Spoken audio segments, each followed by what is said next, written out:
Halo, nama saya Moscatia Tobilolon Muda dengan NIM 1709010009.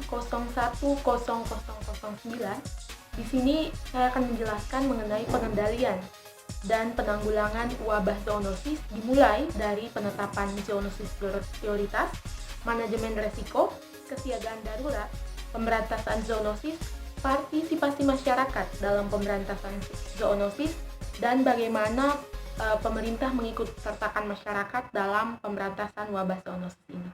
Selamat menyaksikan. Jadi yang pertama perlu diketahui terlebih dahulu bahwa zoonosis merupakan penyakit yang dapat menyerang manusia dan kemudian terjangkit ke hewan ataupun dari hewan ke manusia.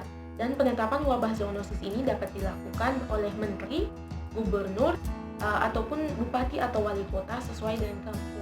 Adalah manajemen risiko, di mana manajemen risiko ini adalah upaya yang diambil oleh wilayah terkait untuk menekan terjadinya penyebaran penyakit zoonosis ini. Kemudian ada ketiga, kesiagaan darurat. Jadi kesiagaan darurat ini perlu dilakukan simulasi dan sosialisasi dari menteri terkait kepada pemangku kepentingan yang kemudian selalu dievaluasi sesuai dengan kebutuhan. Yang pemberantasan wabah zoonosis. Jadi pemberantasan wabah zoonosis ini dilakukan oleh otoritas veteriner yang dimana menurut OIA, otoritas veteriner ini terdiri dari dokter hewan, profesional dan pra-profesional lainnya yang memiliki kemampuan dan kompetensi untuk memastikan atau mengawasi pelaksanaan tindakan kesehatan hewan dan kesejahteraan hewan. Nah, kemudian kalau menurut peraturan pemerintah RI nomor 3 tahun 2017 tentang otoritas veteriner sendiri, diartikan bahwa otoritas veteriner ini adalah kelembagaan pemerintah atau pemerintah daerah yang dimana kelembagaan ini bertanggung jawab dan memiliki kompetensi dalam penyelenggaraan kesehatan hewan. Jadi otoritas veteriner di peraturan pemerintah nomor 3 tahun 2017 ini terdiri dari 4 otoritas veteriner, yakni ada otoritas veteriner nasional, kemudian ada otoritas veteriner kementerian, otoritas veteriner provinsi, dan otoritas veteriner kabupaten atau kota. Otoritas veteriner memiliki syarat dan kewenangannya sendiri. Yang pertama syaratnya bahwa otoritas veteriner ini sudah merupakan dokter hewan yang berwenang. Jadi dokter hewan yang ditetapkan oleh menteri, berarti dia untuk otoritas veteriner kementerian, ditetapkan oleh gubernur untuk otoritas veteriner provinsi, ditetapkan oleh bupati atau wali kota merupakan untuk otoritas veteriner kabupaten atau kota. Syarat yang kedua adalah menduduki jabatan yang membidangi kesehatan hewan dan kesehatan masyarakat veteriner atau karantina. Kemudian wewenang dari otoritas veteriner sendiri ada 4. Yang pertama mengambil keputusan teknis mengenai kesehatan hewan sebagai pelaksana kesehatan masyarakat veteriner. Kemudian yang kedua adalah menyusun standar dan meningkatkan mutu penyelenggaraan kesehatan hewan. Dan yang ketiga, mengidentifikasikan masalah dan pelaksanaan pelayanan kesehatan hewan. Dan kemudian yang terakhir, yakni pelaksanaan pengendalian dan penanggulangan penyakit hewan. Penanggulangan zoonosis yang bersumber dari satwa akuatik, satwa liar maupun hewan dengan keperluan khusus juga berbeda-beda. Nah, yang pertama satwa akuatik, penanggulangan wabah zoonosis yang bersumber dari satwa akuatik, penanganannya perlu adanya koordinasi dengan kementerian yang menyelenggarakan urusan pemerintahan di bidang kelautan dan perikanan.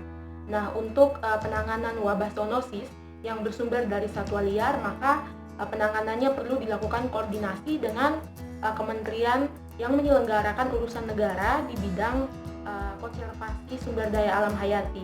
Nah, kemudian untuk hewan dengan keperluan khusus seperti hewan di bidang militer, yakni Tentara Nasional Indonesia ataupun di pihak kepolisian, ataupun hewan yang dipakai dalam menyelenggarakan urusan kementerian di bidang kepabeanan,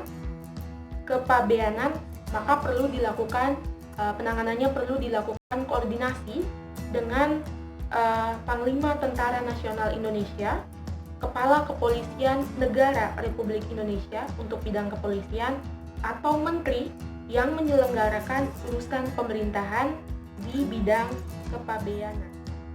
Upaya pemberantasan wabah zoonosis yang berikutnya setelah otoritas veteriner adalah partisipasi masyarakat dalam pemberantasan wabah zoonosis itu sendiri.